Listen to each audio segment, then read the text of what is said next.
જય માતાજી મિત્રો, સ્વાગત છે તમારું મારી યુટ્યુબ ચેનલ સનાતન ભક્તિમાં। મિત્રો, ચૈત્ર સુદ પક્ષની 15મી તિથિ એટલે ચૈત્ર પૂનમના દિવસે ભગવાન શ્રી હનુમાનજીનો જન્મ થયો હતો। માનવામાં આવે છે કે આ દિવસે ભગવાન હનુમાનના જન્મદિવસની તિથિ રૂપે ઉજવવામાં આવે છે। તો મિત્રો, હનુમાનજીને બ્રહ્મચારી માનવામાં આવે છે, પરંતુ કેટલીક માન્યતાઓ અનુસાર તેમની પત્ની સુવર્ચલા હતી અને તેમને 5 ભાઈઓ હતા: મતિમાન, શ્રુતિમાન, કેતુમાન, ગતિમાન અને ધૃતિમાન। મિત્રો, તો આજે આપણે હનુમાનજીના પરિવાર વિશે વિસ્તારથી જાણીશું તથા 2025માં હનુમાન જયંતિ ક્યારે પડે છે અને તેના શુભ મુહૂર્તો કયા છે તથા હનુમાન જયંતિના દિવસે ભગવાન શ્રી હનુમાનની પૂજા અર્ચના કઈ રીતે કરવી તથા આ દિવસે શું કરવું અને શું ન કરવું તેના વિશે વિગતવાર સાંભળીશું। મિત્રો, જય બજરંગબલી। ભક્ત હનુમાનજીની પૂજા કરતી વખતે હનુમાન ચાલીસા અથવા સુંદરકાંડનો પાઠ કરે છે। તેની બધી મુશ્કેલીઓ દૂર થઈ જાય છે। આ કારણથી હનુમાનજીને સંકટમોચન કહેવામાં આવે છે। તો મિત્રો, ચાલો જાણીએ હનુમાનજીના પરિવાર વિશે। જય બજરંગબલી। બધા જાણે છે કે હનુમાનજી રામના મોટા ભક્ત હતા અને હનુમાનજીએ પોતાનું આખું જીવન રામજીની સેવામાં સમર્પિત કરી દીધું હતું। શ્રી રામચરિત માનસમાં પણ આનો ઉલ્લેખ છે, પરંતુ હનુમાનજીના ભાઈઓ અને તેમના પરિવાર વિશે બહુ ઓછા લોકો જાણે છે। તો આજે અમે તમને જણાવીશું કે હનુમાનજીના ભાઈ કોણ હતા અને તેમના પરિવારમાં કેટલા સભ્યો હતા। હનુમાનજીની માતાનું નામ અંજલિ અને પિતાનું નામ કેસરી હતું। હનુમાનજીના 5 ભાઈઓ હતા, જેમના નામ હતા મતિમાન, શ્રુતિમાન, કેતુમાન, ગતિમાન અને ધૃતિમાન। ધાર્મિક માન્યતા અનુસાર મંગળવાર અને શનિવારે ભગવાન હનુમાનની પૂજા કરવી શુભ માનવામાં આવે છે। તમને જણાવી દઈએ કે ફળોના રાજા કેરીને હનુમાનજીનું પ્રિય ફળ માનવામાં આવે છે। સૂર્યદેવ પાસેથી જ્ઞાન મેળવવા માટે હનુમાનને લગ્ન કરવા પડ્યા। કેટલાક એવા જ્ઞાન હતા કે જે લગ્ન પછી જ શીખી શકાય છે, તેથી સૂર્યદેવની સલાહ પર હનુમાનજીએ સૂર્યદેવની પત્ની સુવર્ચલા સાથે લગ્ન કર્યા। તેલંગાણામાં એક મંદિર છે જ્યાં હનુમાનજી તેમની પત્ની સુવર્ચલા સાથે બિરાજમાન છે। તેલંગાણાના ખમ્મ જિલ્લામાં એક અદ્ભુત મંદિર છે જ્યાં ભગવાન હનુમાન તેમની પત્ની સાથે બિરાજમાન છે। અહીં દૂર દૂરથી ભક્તો આવે છે।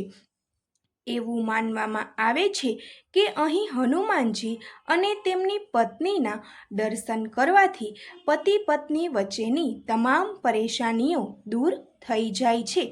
એકવાર હનુમાનજીએ દેવી સીતાને પૂછ્યું કે તે સિંદૂર કેમ લગાવો છો, ત્યારે સીતાજીએ કહ્યું કે ભગવાન શ્રી રામ તેમના પતિ છે અને તેઓ તેમની રક્ષા અને લાંબા આયુષ્ય માટે સિંદૂર લગાવે છે। આ સાંભળીને હનુમાનજીએ વિચાર્યું કે જો દેવી સીતાજી આ નાનકડા સિંદૂર લગાવવાથી ભગવાનની ઉંમર વધારી શકે છે, તો તેમના નામથી આખા શરીર પર કેમ ન લગાવે? અને તેમણે આખા શરીર પર સિંદૂર લગાવ્યું, કારણ કે સિંદૂરને બજરંગ પણ કહેવામાં આવે છે, તેથી તેને બજરંગબલી તરીકે ઓળખવામાં આવે છે અને તેને સિંદૂર ચઢાવવામાં આવે છે। હનુમાનજી બ્રહ્મચારી હતા, પરંતુ તેમને એક પુત્ર મકરધ્વજ પણ હતો। મકરધ્વજનો જન્મ માછલીના પેટમાંથી થયો હતો। એવું કહેવાય છે કે જ્યારે હનુમાનજી આખી લંકા સળગાવીને સમુદ્રમાં પોતાની પૂંછડીની આગ ઓલાવવા ગયા ત્યારે તેમનો પરસેવો માછલી ગળી ગઈ અને આ પરસેવાથી મકરધ્વજનો જન્મ થયો હતો. હાલમાં શ્રી કૃષ્ણની દ્વારકા નગરી પાસે બેટમાં જતા થોડે દૂર દાંડી હનુમાનનું મંદિર છે. ત્યાં હનુમાનજી મહારાજ તેના પુત્ર મકરધ્વજ સાથે બિરાજમાન છે. મિત્રો, હવે આપણે જાણીએ કે વર્ષ 2025માં હનુમાન જયંતિ ક્યારે છે. વૈદિક કેલેન્ડર અનુસાર ચૈત્ર મહિનાની પૂર્ણિમા તિથિ એટલે કે હનુમાન જયંતિ 12 એપ્રિલ 2025ના રોજ સવારે 3:21 શરૂ થશે અને 13 એપ્રિલ 2025ના રોજ સવારે 5:51 સમાપ્ત થશે. શાસ્ત્રો અનુસાર ઉદયા તિથિના આધારે હનુમાન જયંતિ 12 એપ્રિલ 2025ના રોજ ઉજવવામાં આવશે. મિત્રો, હવે આપણે જાણીએ કે હનુમાનજીની પૂજા માટે શુભ મુહૂર્ત કયા છે. બ્રહ્મ મુહૂર્ત સવારે 4:35 થી 5:23 સુધી. અમૃતકાલ સવારે 11:23 થી બપોરે 1:11 સુધી. અભિજીત મુહૂર્ત બપોરે 12:02 થી 12:52 સુધી. મિત્રો, હવે આપણે જાણીએ હનુમાનજીની પૂજા વિધિ માટેના બ્રહ્મ મુહૂર્તમાં જાગવું અને સ્નાન કર્યા પછી પવિત્ર ભાવનાથી પૂજા માટે તૈયાર થવું. નારંગી અથવા લાલ રંગના કપડાં ધારણ કરવાથી હનુમાનજીની કૃપા પ્રાપ્ત થાય છે. ઘરના મંદિરમાં લાકડાની ચોકી મૂકો અને તેના પર પીળા રંગનું કપડું પાથરી હનુમાનજીની મૂર્તિ સ્થાપિત કરો. મૂર્તિની સામે ઘીનો દીવો પ્રગટાવો અને ધૂપ અગરબત્તી પ્રજ્વલિત કરો. હાથ જોડીને ઉપવાસનો સંકલ્પ લો અને હનુમાનજીની કૃપા માટે પ્રાર્થના કરો. ઓમ હનુમંતે નમઃ મંત્ર 108 વાર જાપ કરો. સિંદૂરથી હનુમાનજીને તિલક કરો અને ચંદન, અંતર, ફૂલો, ફળો, નૈવેદ્ય, ગોળ, ચણા, બુંદી, ચણાના લાડુ અને સોપારી અર્પણ કરો. હનુમાન ચાલીસાનો પાઠ કરી તેમની ભક્તિમાં લીન થાઓ. સુંદરકાંડ અથવા બજરંગ બાણનો પાઠ કરવાથી વિશેષ લાભ થાય છે.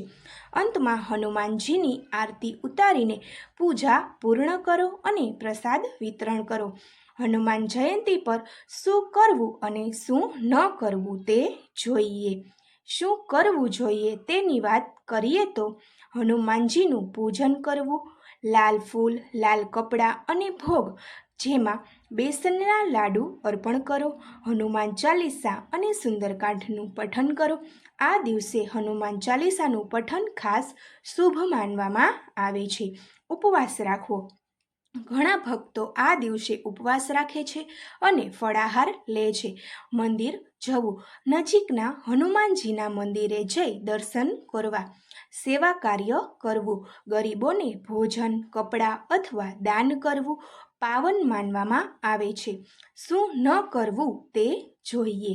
માંસ, માછલી અને અન્ય માંસાહારી ખોરાકનું સેવન ન કરવું.